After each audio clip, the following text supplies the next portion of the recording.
Vamos para a súmula, a última súmula da nossa aula, que é uma súmula mais fácil, mas também eu vou tratar de um assunto de uma forma mais genérica para que vocês possam enfrentar isso em provas da Advocacia Geral da União com mais segurança. A súmula que nós estamos efetivamente tratando é a súmula de número 31, quando ela diz o seguinte, também uma súmula sobre precatório. São duas súmulas sobre precatório, a 39 e a 31. A súmula 31 diz o seguinte, presta atenção. É cabível a expedição de precatório referente à parcela incontroversa em sede de execução ajuizada em face da Fazenda Pública. É cabível a expedição de precatório referente à parcela incontroversa em sede de execução ajuizada em face da Fazenda Pública. Deixa eu explicar também isso antes da gente efetivamente passar aqui para a fase da explicação textual. Presta atenção aqui. Eu também tive na AGU logo quando a gente começou a discutir a questão do incontroverso. O que é a questão do incontroverso? A questão do incontroverso é o seguinte, por exemplo, ainda na questão do cumprimento, né? Na época era a execução. Imagine, por exemplo, a seguinte situação. Você é advogado público, aí você recebe um cumprimento de sentença. Quando você recebe um cumprimento de sentença, você olha o cumprimento de sentença, manda para o NECAP, no caso você é advogado da União, futuro advogado da União, espero que todos sejam meus colegas no futuro próximo. Você pega o cumprimento de sentença, olha o cumprimento de sentença e diz assim, beleza, mandei para o NECAP diz o seguinte, Birajara, preste atenção aqui, ele está pedindo 200 mil, mas ele não tem direito a 200 mil, ele tem direito a 100 mil.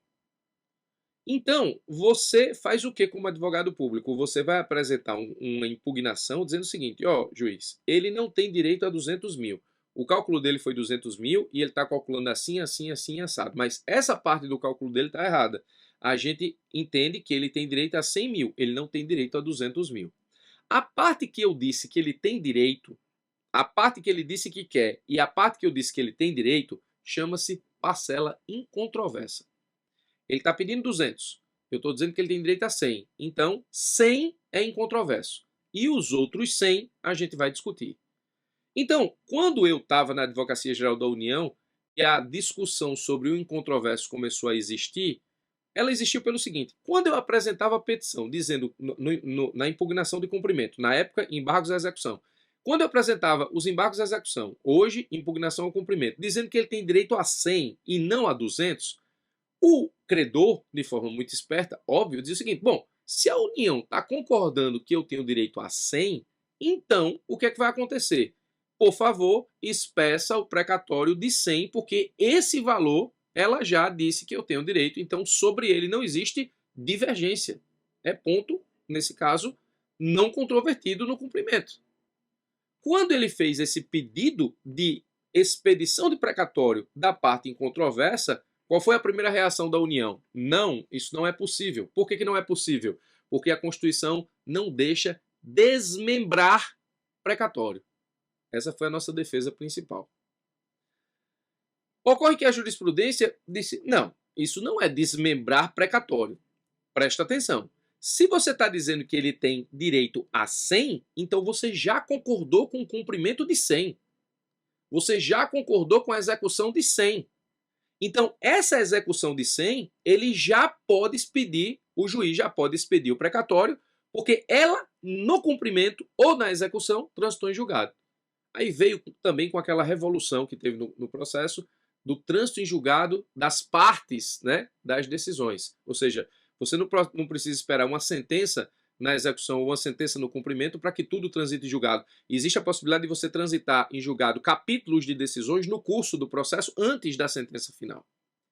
Então, a jurisprudência diz o seguinte, bom, se você concordou com a parcela incontroversa, então ela pode ser expedida porque sobre ela existe trânsito em julgado parcial. Esse capítulo do cumprimento transitou em julgado. Se houve trânsito em julgado e eu exijo o trânsito em julgado para expedir precatório RPV, então ele pode ser expedido.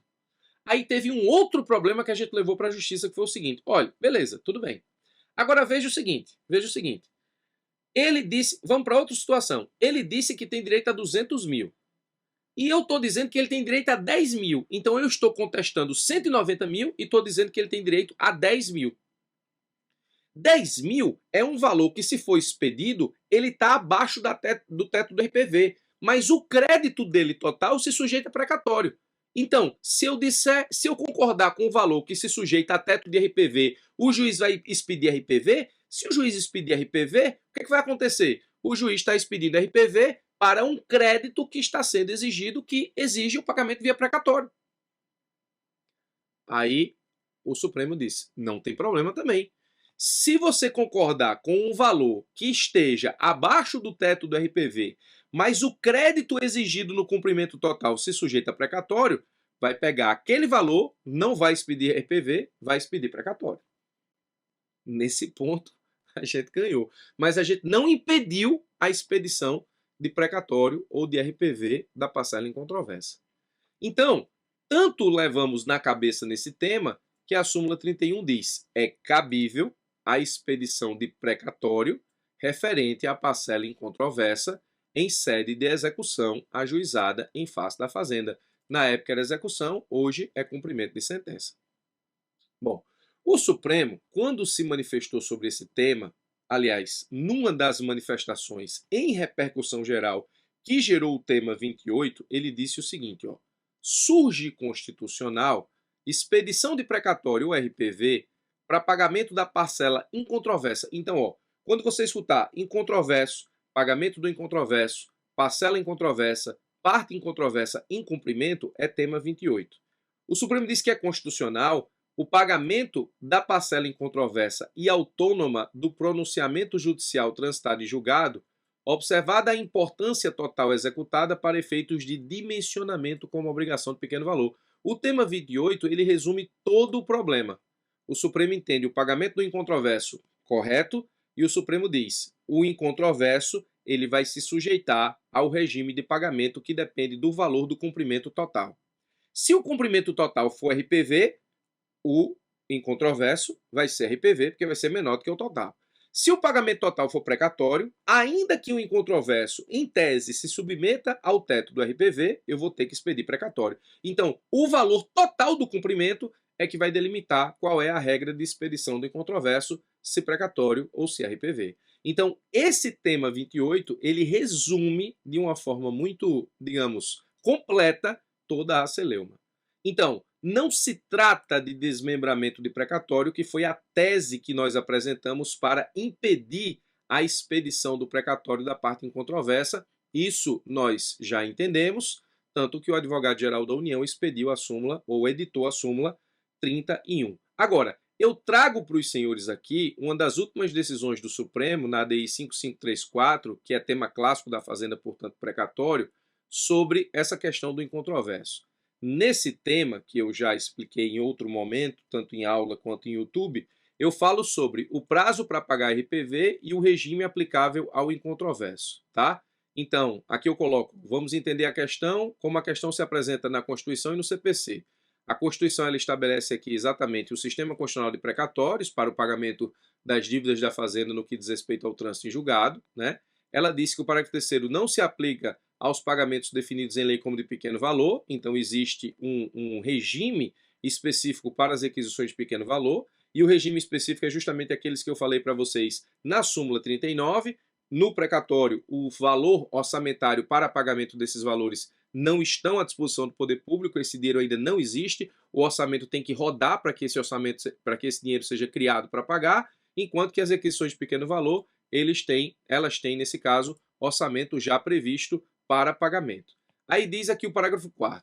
Para fins do disposto no parágrafo 3º, poderão ser fixados por leis próprias valores distintos às entidades de direito público, segundo as diferentes capacidades econômicas, sendo o mínimo igual ao valor do maior benefício do regime geral de previdência social.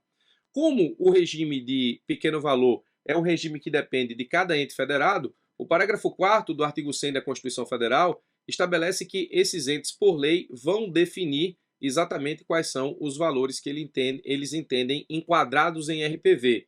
Isso aqui é muito importante para o ente. Lembre-se, o RPV ele precisa já deixar o orçamento pronto para pagar e o precatório ele pode esperar rodar o orçamento para pagar. Então, quando o ente ele define o que é para ele RPV e precatório, isso é muito importante para a saúde orçamentária do ente, tá? Muito bem. O CPC diz o seguinte: A Fazenda Pública será intimada na pessoa do seu representante judicial por carga, remessa ou meio eletrônico para, querendo, no prazo de 30 dias, impugnar a execução. Veja que a Fazenda ela não é intimada a pagar voluntariamente a execução. Ela é intimada para impugnar a execução. Podendo arguir, aí existem as arguições. Parágrafo 3º. Não impugnada a execução ou rejeitada as arguições, nós temos o quê? A expedição de precatório ou, nesse caso, a expedição de pequeno valor, que será pago no prazo de 2 meses, contado da entrega da requisição, mediante depósito na agência de banco oficial mais próxima da residência do exequente. Então, o precatório ele vai passar pelo Sistema Constitucional de Precatórios e pelo período de pagamento constitucional, inclusive com o período da graça constitucional, que é aquele que não incide efetivamente juros de mora sobre o precatório, enquanto se aguarda o período constitucional de pagamento para rodar o orçamento, e as requisições de pequeno valor, elas são pagas no prazo de 2 meses. Perceba que o Código de Processo Civil, no artigo 535, parágrafo 3º, inciso 2, ele estabelece exatamente o prazo para pagamento de RPV. Tratando-se de impugnação parcial, a parte não questionada pela executada será, desde logo, objeto de cumprimento. O parágrafo 4º do artigo 535 do Código de Processo Civil, ele estabeleceu o quê? Ele normatizou o pagamento do incontroverso. Então, em 2015, o Código de Processo Civil fez o quê? Normatizou o pagamento do incontroverso. Tratando-se de impugnação parcial, então eu concordo com uma parte e discordo da outra, a parte não questionada, ou seja, a parte que eu concordei, será, desde logo, objeto de cumprimento. Aí, quais são as dúvidas? É possível que o Estado estabeleça por lei própria o tempo de pagamento de RPV? A gente viu que na Constituição, que o Estado pode definir o valor do RPV. E o Código de Processo Civil diz que o RPV é pago em 2 meses. Esses 2 meses aqui, o Estado pode mexer? Por exemplo, a lei que estabelece o que é RPV para o Estado pode dizer que ele paga em 90 dias, ao invés de 2 meses? Essa é uma pergunta importante. Quem delimita o regime do pagamento de incontroverso? O seu valor ou o montante integral? Essa pergunta aqui eu já respondi para vocês com o tema 28 do Supremo.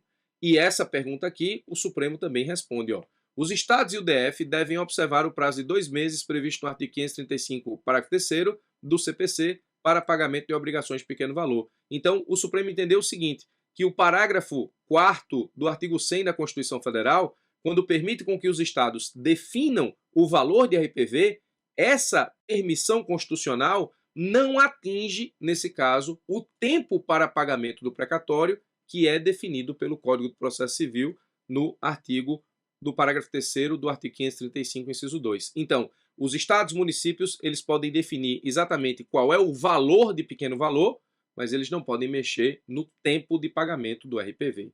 E no que diz respeito à delimitação do incontroverso, o Supremo disse, não é razoável impedir a satisfação imediata da parte incontroversa de título judicial, devendo-se observar, para efeito de determinação do regime de pagamento, se pregatório ou RPV, o valor total da condenação e não o valor parcial que está sendo efetivamente remetido. E disse mais, o cumprimento da parte incontroversa da Fazenda o cumprimento da parte incontroversa da condenação contra a Fazenda promove celeridade, razoável duração do processo e efetividade. Não é possível, no entanto, o enquadramento da parte incontroversa em requisição de pequeno valor, quando o montante global ultrapassar o valor referencial definido em lei para RPV e adentrar no regime de precatório. Então, essa decisão do Supremo, bem recente, ela só confirma o tema 28, que, na verdade, só confirma o que a Advocacia Geral da União disse na súmula 31. É cabível a expedição de precatório referente à parcela em controvérsia em sede de execução ajuizada em face da Fazenda Pública. Então, se eu disse a vocês que aquelas súmulas que nós estudamos hoje, as 2 primeiras sobre gratificação, elas não têm grandes probabilidades de cobrança, mas é importante saber, essas 2, 39 e 31, o assunto é completamente diferente. Numa súmula 39, você tem que estudar exatamente quais são os efeitos do pagamento dos honorários da Fazenda nos cumprimentos de sentença, e a súmula 31, ela, portanto, faz com que a AGU se renda à constitucionalidade da expedição de precatório ou RPV da parcela em controvérsia, mas é preciso entender efetivamente como o Supremo entende a questão a partir do tema 28.